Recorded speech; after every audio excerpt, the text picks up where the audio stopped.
Good evening, and welcome to the National Coalition of 100 Black Women, Dallas Metropolitan Chapter webinar, Pay Equity, Show Me the Money. The agenda will include the President's welcome and remarks, session purpose, introduction of presenter, presentation, Q&A, a wrap-up, and a thank you and call to action. During today's session, you will learn what is pay equity and why is it important? What is pay transparency? How does a company know if it has a pay equity issue? I would now like to turn it over to our president of the National Coalition of 100 Black Women, Dallas Metro Chapter, Sonia Irby. Good evening, everyone, and thank you for joining us tonight for this timely and informative conversation around pay equity. I want to take this opportunity to just introduce to some and remind others who may be joining us who we are. National Coalition of 100 Black Women Incorporated, Dallas Metropolitan Chapter, was chartered in Dallas in 2018. Our organization on the national level is a 40-year-old advocacy organization whose mission is to advocate on behalf of Black women and girls to promote leadership development and gender equity in the areas of health, education, and economic empowerment. Our vision is to see Black women and girls live in a world where socioeconomic inequity simply does not exist. The way we go about advancing our mission is through programs like these, where we take the opportunity to inform and to provide resources and support to help advance the communities that we serve. So we thank you for being with us tonight. We hope that you will join us for other activities, and we appreciate the support of all of our programs and initiatives. Enjoy the discussion tonight. We invite you to be participatory, ask questions, and sit back and get ready to learn. Thank you. Thank you, Madam President. Good evening, everyone. My name is Sheree Harding Griffin, and I have the pleasure of introducing our speaker. Ms. Ashley Jalloh is a seasoned HR and comp leader with over 10 years experience in compensation strategy and talent management. She currently serves as a senior manager of compensation at American Airlines, managing compensation programs for nearly 13,000 employees and ensuring competitive pay practices across base pay, incentives, and job evaluations. She also leads the design and implementation of compensation strategies to include annual merit cycles. She leverages data analytics to drive equitable pay programs, foster retention, and balance unionized workforce expectations. Ashley also partners with HR business partners, legal, and executives to ensure compliance with market trends and regulatory requirements. Previously, she held roles in financial services and education, including educating clients on financial literacy and teaching English overseas in Spain. Ashley holds an MBA from Howard University and a bachelor's from the University of Texas. She's also an active member of Delta Sigma Theta Sorority Incorporated and a member of American Airlines MBA Leadership Program. Please join me in welcoming Mrs. Ashley Jalloh. Thank you. Thank you so much, Sheree. Right now, I'm going to make sure I share my screen. Thank you so much. I'm so excited to be here to talk about pay equity, especially Women's Month and coming off of Black History Month. I know I have 30 minutes, so it's my goal to stay on track. We're gonna first kick off talking about our history. I think it's important to talk about how even pay equity became a term, how it even became coined. So we're gonna talk a little bit about our history. From there, we can't talk about pay equity without addressing pay transparency. I know there's several people that do get those concepts confused. So we're gonna make sure we talk about both of those, as well as our current landscape, what that looks like in the United States around pay transparency and pay equity. Then when we talk about pay equity, we're gonna talk about what it is and what it isn't.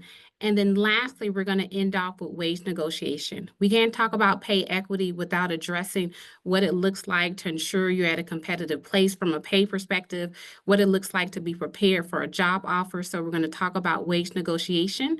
And then we're going to end the presentation giving you all some resources, some tools on pay equity, and then end off in Q&A. So the development, as I was preparing for this presentation, it took me back to World War II. It's important not only to remember where we started, but where we are today. During this time period, we always talk about the Tuskegee Airmen, which you see is the top picture on here, the first Black men pilots that we had that flew during World War II during this global war. The bottom picture that you'll see here is you'll see a Black woman. She is actually one of the Rosie the Riveters at work. Many people are probably familiar with actually a white woman with a red bandana showing her guns, saying, "Let's go to work." In preparation for this presentation, I realized that this was actually a multicultural movement during World War II. Not only were men involved, women were involved, Black women specifically were involved and were actually called for the need during this time.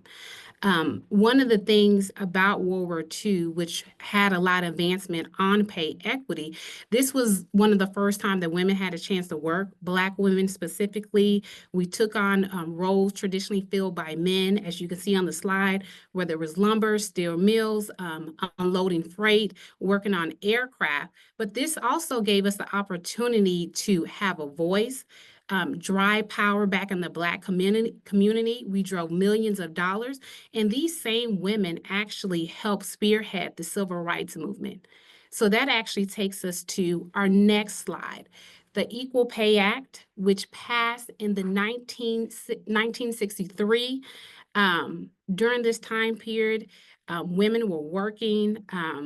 More women were in the workforce. So we did have a legislation that talked about, we want to make sure that women are being paid fairly based on the work that they're doing. The Equal Pay Act truly focused on discrimination based on sex. It wasn't until a year later, the passing of the Civil Rights Act of 1964, did the Equal Pay Act not only make it unlawful to discriminate on pay based on sex, but also race. And even though the Civil Rights Act did add that element, I know currently now we can't not only not address what's going on currently in our now administration, given that our new administration and new president did recently talk about an executive order to basically make some changes to the Civil Rights Act, but that was mainly for federal workers, which I felt that was very timely given this time period to ensure that we not only talk about pay equity, but we also stay informed so we know how our rights can help us adjust over these next couple of years.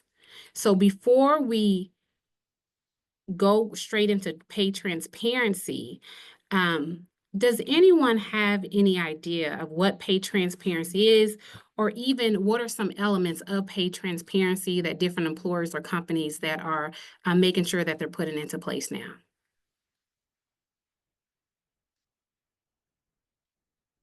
And if you can put anything in the chat, if you have an idea, without Googling, hopefully. Okay, Christine, disclosing the actual salary. That's actually a perfect one. Any others?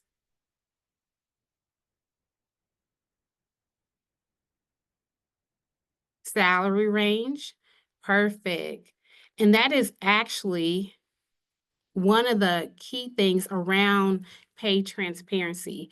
It is the practice, in range location. That's a good one. I see another one from Jillian, salary range on job descriptions and geo area, job post and inclusion. Thank you.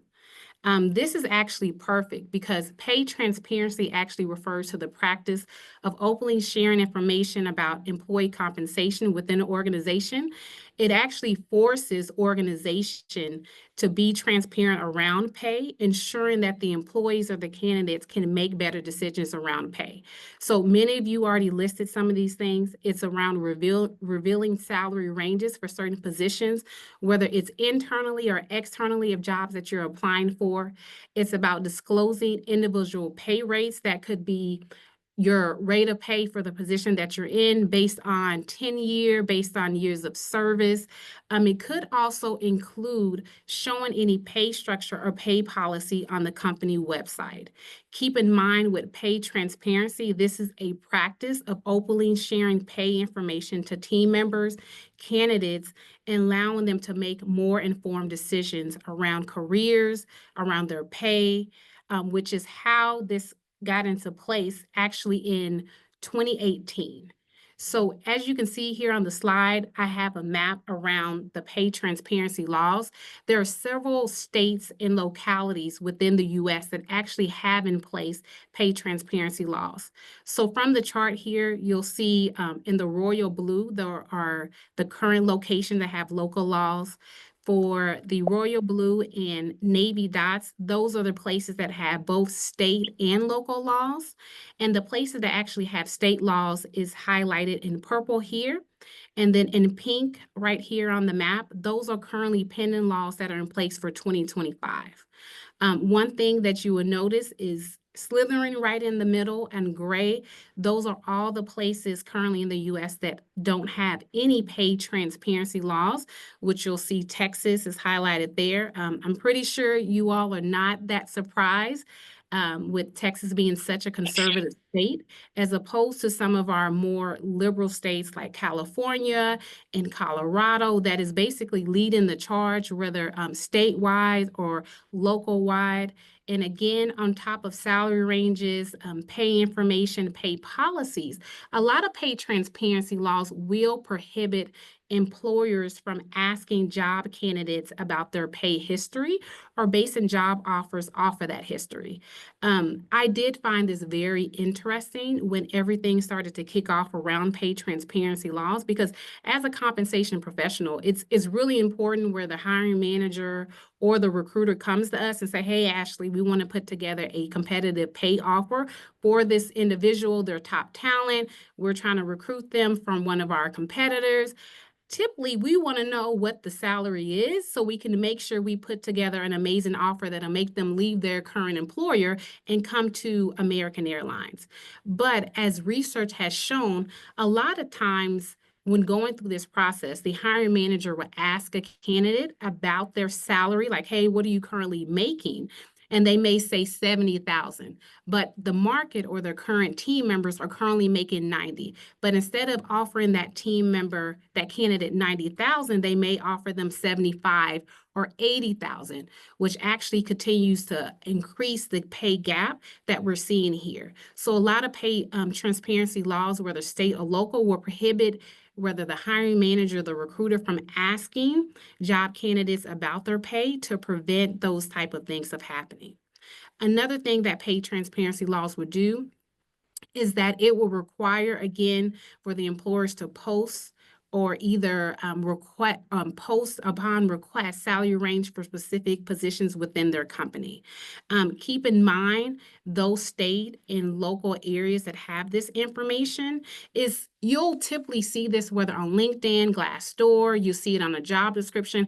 It'll be at the bottom of the job description. It'll say X, Y, and Z position. These are the hiring range. This is what it would look like. Keep in mind when they post the salary range information, it may not be the entire range. A lot of these laws say the hiring range for it, not the entire pay range. So keep that in mind. Sometimes it could be the full pay range, so the minimum that someone can come into the range or the maximum. But a lot of times it could just be the hiring range, which can be up to the min and the minimum of the pay scale. So just flagging that for everyone. So as we get into pay equity, can someone in the chat share what is their interpretation of pay equity? Keep in mind, pay equity is different from pay transparency. Pay transparency is a practice to hold employers accountable. Pay equity, let's see, what do we have? We have like stocks, not exactly. Anyone else want to take a swing at it? That's not. Okay, I see. Okay, being paid, paying employees equally, eliminating gaps, equal pay regarding sex and gender, gender, fair compensation across gender and race. Yes. Thank you so much as well for your participation. You guys are doing amazing. And a lot of you guys already mentioned some of these things around pay equity. So pay equity, a lot of people will say equal pay for equal work. So you hear me say that a lot throughout this presentation. Keep in mind when it's equal pay and equal pay for equal work, this is regardless of your gender. Someone mentioned this in the chat, regardless of your race, regardless of your ethnicity and other potential discriminating factors. Keep in mind when it comes to pay equity, it's the whole overall goal is to eliminate pay disparities that can't be justified for any differences due to qualifications, due to someone's years of experience, due to the job responsibility, due to performance. It also can't be, if it can't be justified due to the different division. Someone, for example, within HR, could be paid differently. A lot of time is paid from someone that's in a technology organization. Likely for most of the time, that's two different, not only market data, two different pay structure, two different pay scales. So pay equity, it tries to address those things that you can't say, hey, this person may not be making the same rate of pay because of any of those factors or those things that I listed already. So then pay gap.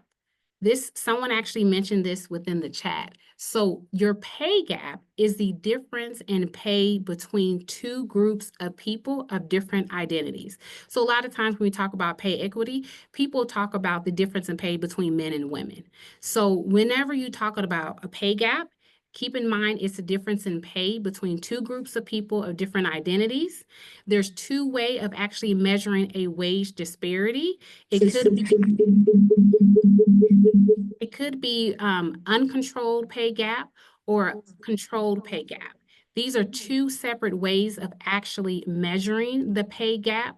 Uncontrolled looks at the overall difference in pay between groups without adjusting for other factors, as opposed to the controlled pay gap focuses on the pay difference after accounting for some of those relevant factors. Those things that I listed before on the previous slide, your occupation, your education, your years of experience, if you're in a completely different department, those type of things. So whenever you're actually conducting a pay equity analysis, most compensation professionals will actually leverage the controlled pay gap to actually give a clearer picture. And if you see here on the slide, uncontrolled pay gap, it compares the average pay of men and women overall across the board. It doesn't account for any of those factors that I listed above. And then the controlled pay gap does account for those factors. It compares people. It does a pay equity analysis for those that are in similar roles, similar years of experience, similar qualification, similar fields. And then from there, it shows the wage differences after adjusting for those variables. So keep that in mind. So a lot of the things in news articles, things that you'll see on social media, most of the time when they talk about pay equity and the pay gap, they are actually referring to it on the uncontrolled pay gap measurement. So as we mentioned already about the pay gap, does anyone have an idea what the wage gap is between men and women in the U.S. currently? 3%. 3%. That's about right. 78 cents on the dollar. 50%. 46%. The answer is actually 83 cents. Back in World War II, women was actually making 60 cents compared to every dollar earned by men. Currently now, based on 2023 data, keep in mind the 2024 data hasn't come out yet, but based on the data that you all can Google right now, majority of the information that you'll see, it is be on approximately about 83 cents for every dollar earned by men. And keep in mind, this is uncontrolled. This is not controlled. This is not the controlled pay gap. Some of the driving factors within that influence the gender pay gap could include the occupation, where women and men are often employed in different industry and roles. Keep in mind things like finance, wealth management, technology, where you see it's heavily dominated by men. And then also another driving factor is the undervaluation of work traditionally performed by women, like whether caregiving, education, and nonprofit. And one of the things that I did find really interesting is on parent status. As someone with two little ones running around the house, as I was preparing for this presentation, one of the things I came around was actually a difference in pay based on if women actually have children or a primary caregiver. So research actually shows that women's income decrease because they reduce their working hours to balance child caring responsibility more than men. And when actually reading this article, I was taking a step back. I'm thinking about all the ladies that I know who have children, and majority of my friends who are moms, they actually are the ones picking up the kids. They are the ones saying, hey, I'm not going to actually go for this promotion at this time. I'm going to wait till my kids get older. And I'm like, wow, that actually does contribute to maybe a driving factors in the differentiation in pay. And sometimes it could be unintentionally. Sometimes these are things that women want to do. They say, hey, I'm going to wait to take on this opportunity to later on in my career. And literally decide to stay in a current position because of the time period that they're in, the season that they're in with raising their children. At times, women also face biases around parenthood, such as the notion that working mothers are less committed to their jobs. Or it could be at time, I'm pretty sure women hear this all the time in the workplace, like, oh my gosh, I'm pretty sure you're so busy with the kids. Maybe, this may not be the best time to give you this project. Some people assume that, hey, I don't know for sure if this person is ready for this promotion or become a VP or take on this additional work, even though to drive a lot of spotlight and help drive their career because they recently had a kid or recently had a child. Meanwhile, the data was showing that sometimes men are actually paid more after having children. And if you see here on the chart here, one of the studies that I found on pay scale, they actually did a poll. They asked women the rate of pay. They compared it to $1 for every every dollar that a man made. And they asked them, are you a parent or a primary caregiver? If you can see here on the chart, the women who actually said they are not a parent or a primary caregiver, you see they're making $1.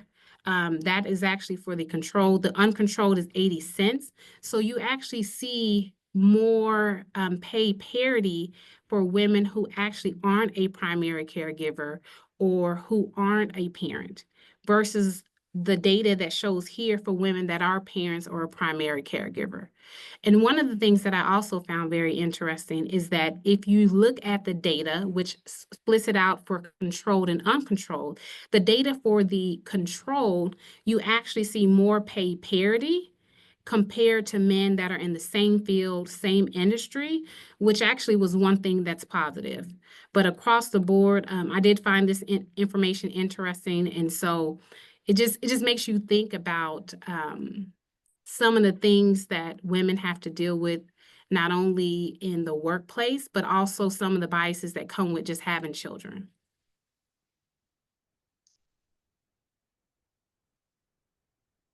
And then also, as we look at the pay gap, I also wanted to look at the data around women of color. So as you can see here, on the chart, we have what the pay gap looks like starting in 2019 all the way to 2023. I broke it down by Asian women, Black women, Hispanic, American Indian, and Alaskan Native. And what we noticed that when you actually look at women of color, the combination of gender and race can actually contribute to a broader pay disparity driven by increased biases and as well as unique obstacles that these different people actually face.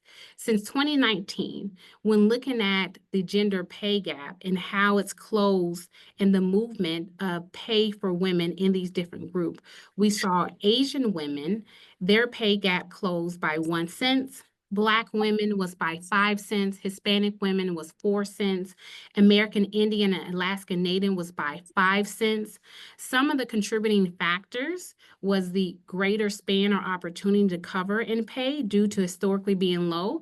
And I think one of those key factors has to do with maybe you see with Asian women, the gap only closed by 1 cent, given in 2019, Asian women was making 95 cents compared to $1, as opposed to a Black woman was making 75 cents. So keep in mind the greater span of opportunity where you can see where it was maybe a greater movement on other groups of women compared to others. Also, wage increases and expanded opportunities during the Great Resignation. This was during the time of the pandemic, when a lot of people decided, they call it the big quit, when a lot of people was actually leaving the workforce in great numbers. Also, the Black Lives Matter movement contribute to closing the pay gap for African American women, which started in 2021. Also, the focus on DEI, as well as another contributing factor was the pay transparency laws in the U.S. that started to launch in 2018. So when looking at what factors truly impact pay equity, one of the key things is the laws, what state you're in, and do they implement any pay transparency laws around pay equity? Even within Texas, even though we don't have pay transparency laws at the state level or the local level, there are some companies that actually do say, hey, this is actually fundamental in my company culture, that we're going to decide to move forward. We want to implement a pay equity audit that goes on, whether twice a year, 4 times a year. We want to also get a certification so we can let our team members know, as well as our shareholders, that pay equity and those things actually are important to our company. So company culture actually does matter, as well as the role of your compensation management team, ensuring that they're up to speed on pay equity and the compensation trends. Keep in mind, when it comes to this in your compensation team, they should be already having established tools and techniques around things rather job evaluation, benchmarking, salary structure, org design, as well as ensuring that pay equity, they have the right talent to actually drive this audit and analysis.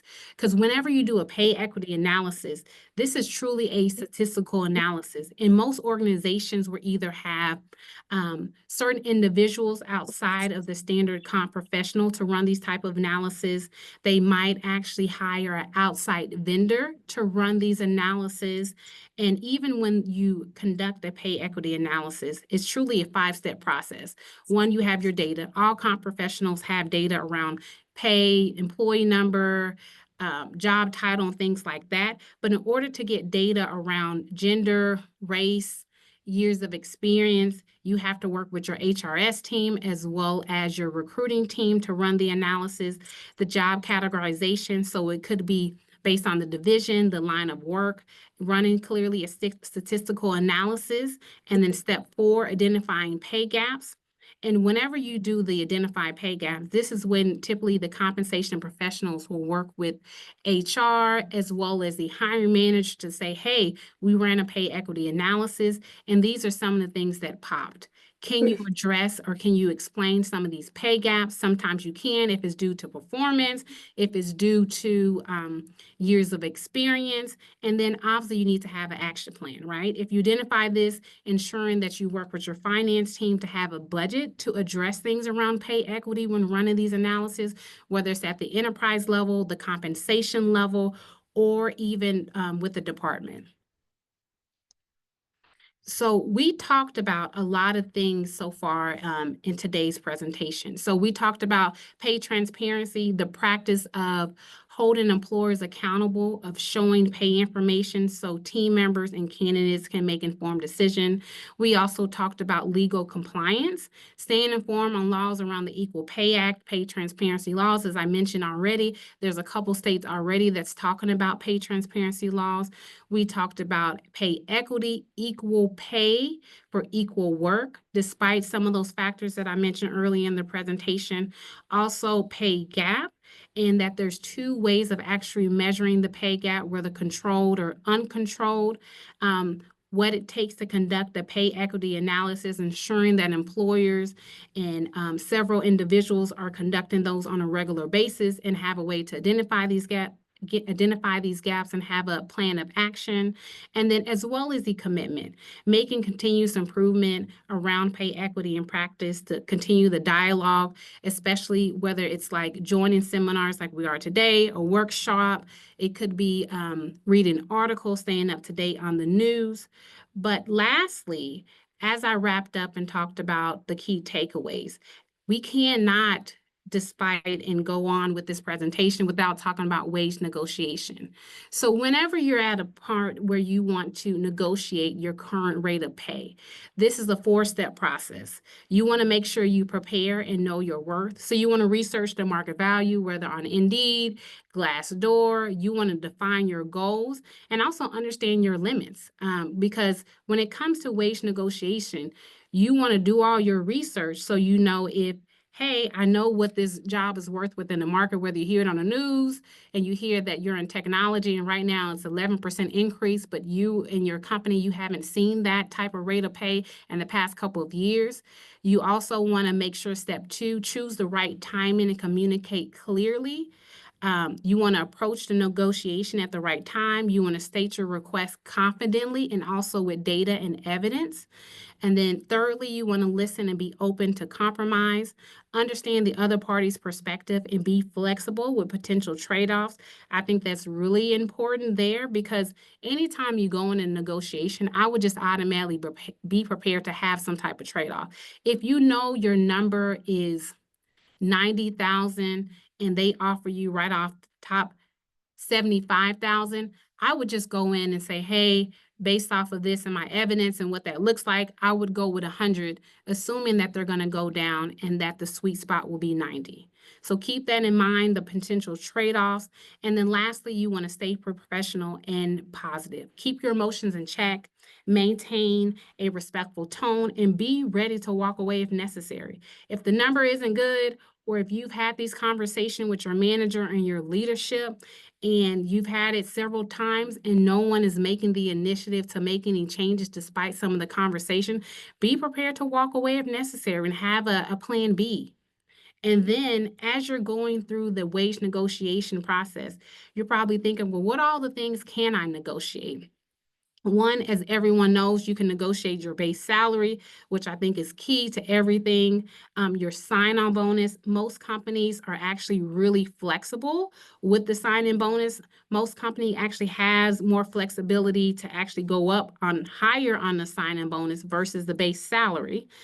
Your bonus structure, example could be the annual performance bonus. You could say, hey, my current employer, I have a bonus structure of 15%, but they're only offering you 10%. So being able to negotiate based on where you're at or what you're seeing in the market, equity, stocks, time off. I know a big one is working from home, so remote flexibility, relocation assistance, 401k match, your health benefits, or even professional development. You could say, hey, currently right now, my current employer is paying for me to go back and get my master's or going to get my certification. What does that look like given this offer that I'm being made? Is this something that you all will consider? Even if they say, hey, we won't take it all on, but they may say, hey, I'm going to add an additional $5,000 to your sign-on bonus so you can continue your professional development. I think another thing to consider is timing to ask for a higher salary. Obviously, during the offer process, during the promotion, your annual performance review. I think also mention it during your performance conversation anytime throughout the year. Any successful big projects that you have completed, anytime, any additional responsibility that you have been taken on. I would also say expanding scope. I know after the pandemic, a lot of employers actually had to have layoffs. So you actually are doing more work, but less people. So keep that in mind as you're positioning that conversation around expanding scope. I think if if the entire organization has expanded its scope, which many other organizations, I think it'll be important to make sure you also mention some of those key projects that you've been working on, some of those successful projects or those KPIs that you have also been working on and you help the department achieve. Also, industry pay increase. If you work within, I don't know, like if you're a flight attendant and you said, hey, I heard recently that the organization or many other airlines or many other people within this field have an increase of 20%. What does that look like for our organization? Have we been thinking about it?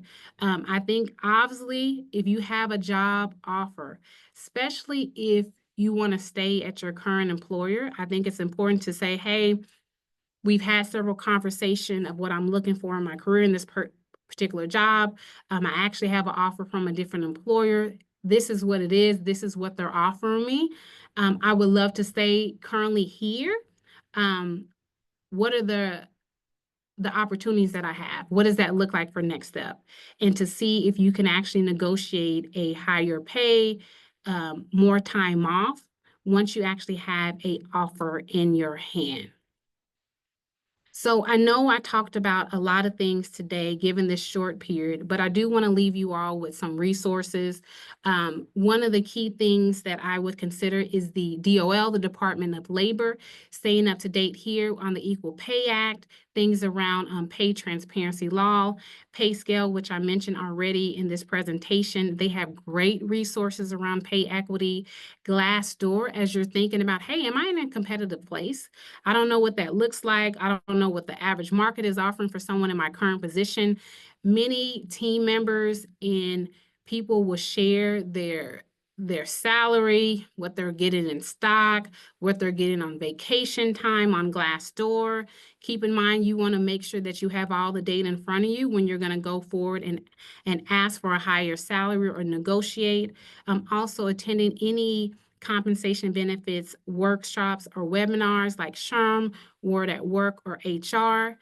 So this is my last tool, and I know we're going to go straight into Q&A, but before I can't make sure I don't address this, I hope I left you all feeling inspired, not only by where we started, but where we're going today. I know at times we need a reminder of our worth and our potential. So hopefully you guys learned something, gained some insight. So next time you have your performance review promotion, you can go forward with confidence. So, and now we can open up for Q&A. Well, Ashley, thank you. That was fabulous. Thank you so much. There are a couple of questions in the chat. So that as we get ready to facilitate the Q&A segment, we'll ask that you use the React feature on Zoom, your hand raise if you can, and we'll call on you. And so we'll go ahead. I'll kick it off if that's okay with you. Yes, And sir. you were hitting on this right before you finished. Sometimes tenure tends to work against us.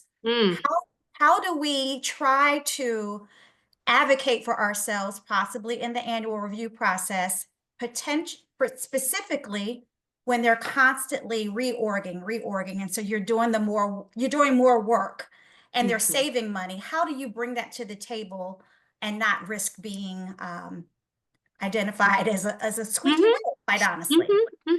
Thank you. Yeah, I actually think that's a good point, because what we hear within compensation, and I get this a lot, whether it's leaders or HR professionals coming to us, they say, hey, we're realizing you just hired someone off the street and they're coming in with a higher salary for me than I've been here 10 years, 20 years. What does that look like? And to be honest, as I got into my compensation professional, what a lot of companies do, because this is just not an issue at American Airlines or any other place, but what they see is that they're actually willing to be more flexible when it comes to bringing new people in, because they say, we want to just hurry up and fill the seat, right? We want to hurry up and fill the seat. We want to make sure that we can get the best talent, maybe newer talent. So I do feel like there are some biases when it comes to new, fresh talent, but I do advise you all to still advocate for yourself. I think it's important to do this specifically in set timing, Because you don't, like you said, you mentioned, you don't want to be called the squeaky wheel. So I think having it during your performance conversation and not only just making it about the new hire, but making it about you, I think it's important of how you position it and then what you bring to the organization and what you've done to talk about it, to actually say, hey, this is why I feel like I should get my pay evaluated. I already know that Susie Q told me she's making 20,000 more than me and I'm making X, Y, and Z. So what does it look like for me? What does it look like to correct this? Can I get a pay analysis done? What are the steps to do that? And also, where do you see me within your organization? I think that's important to have those conversations with your manager. One, to see how they feel about your overall performance, but also to make sure if you feel like I'm a top performer and I'm performing, what does that look like from the pay perspective? And I think I would continue to have that conversation till things are done. Thank you. I'll jump back to the chat. There was a question earlier from Yasmin, and it states, if a state doesn't have a law, will they disclose pay transparency if seeking candidates in a state that does require it? So Texas trying to recruit someone from California potentially. I think that's a good question, Yasmin. So here in Texas, we don't have that. So when you look on the job description, you may not see that information. But as you're going through the process and you're speaking with the recruiter, I would actually ask that question. I said, hey, currently, I don't know. And even if you don't want to disclose your pay information, say, hey, I'm currently happy in my current employer, but there are some things that I saw within this current position that I'm interested in. I don't see any pay information here. Would you be willing to share what the hiring range is for this position? As to be honest, I don't want to waste your time and I don't want to waste mine. So I do think it's okay for you to ask the recruiter going through that process. They may not provide that for you in writing, to be honest, Yasmin, but most recruiters, they are still willing to offer and share that information over the phone.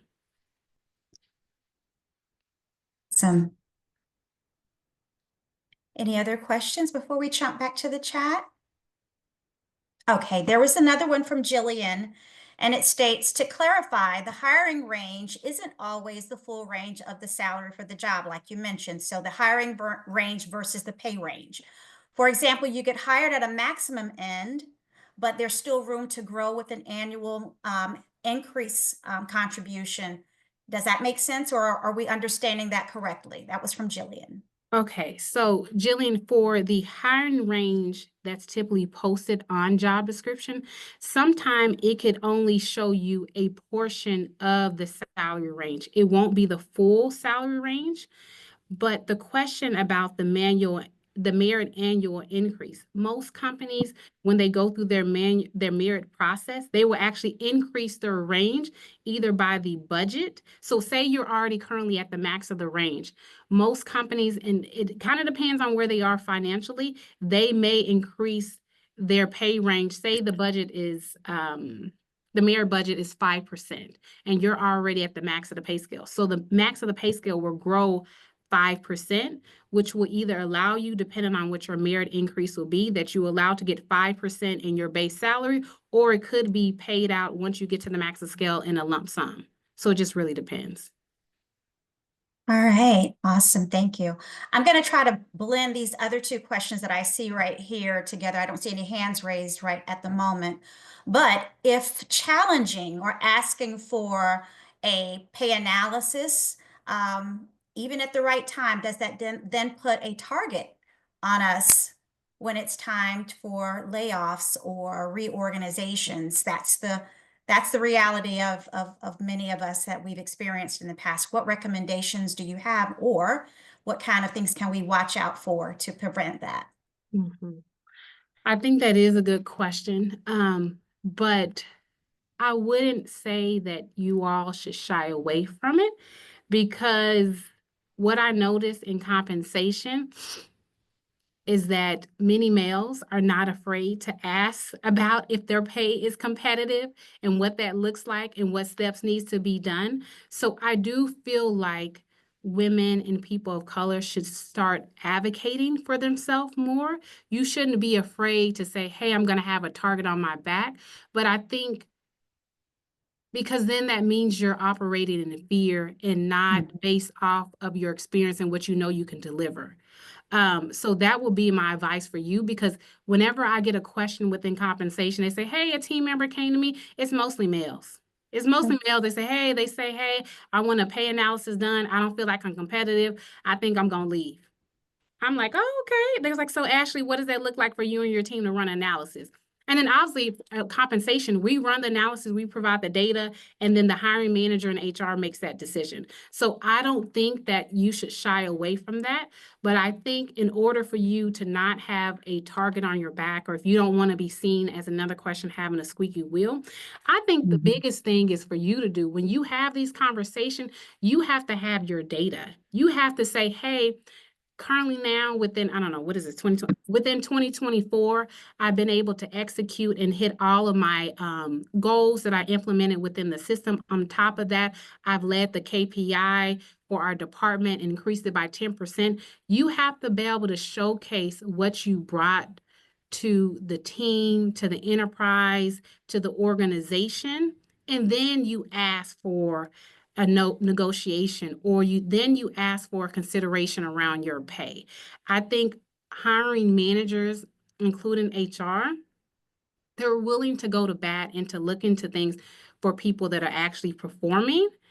And I think if you feel like you're performing and you don't know how you stand with your manager, I think you should first start there. Start there. And if you're not having performance conversation, then you should initiate it with your leader. I think you should start there, because then you'll get a gauge of how your leader sees you. Do they see you as a top performer? Do they see you as a low performer? Do they even feel like you're bringing value? You may feel like you're bringing value, but they may not feel like you are. So I think having that upfront conversation, seeing where you stand with your leader, but also being prepared to showcase what you brought to the organization. Excellent. We'll close out with this last question from Keisha Griffin. She has her hand raised. Thank you, everybody. Thank you, Sheree, and thank you, Ashley. This was a great presentation. No problem. What are your thoughts on when employers ask for demographic information on an application, like the sex and the race, especially with the changes in DEI? Initially, you would think that they ask those questions so they can make sure they're meeting those certain metrics. Yeah. But now, what are your thoughts on that? And should we complete it or should we not? Okay, this is a little shaky given our new administration, because if this was before January 1st of 2025, I would say just go ahead and complete it, right? It can't hurt you, right? Given the focus that a lot of companies were focusing on DEI. But in this new administration, I don't think it can hurt you.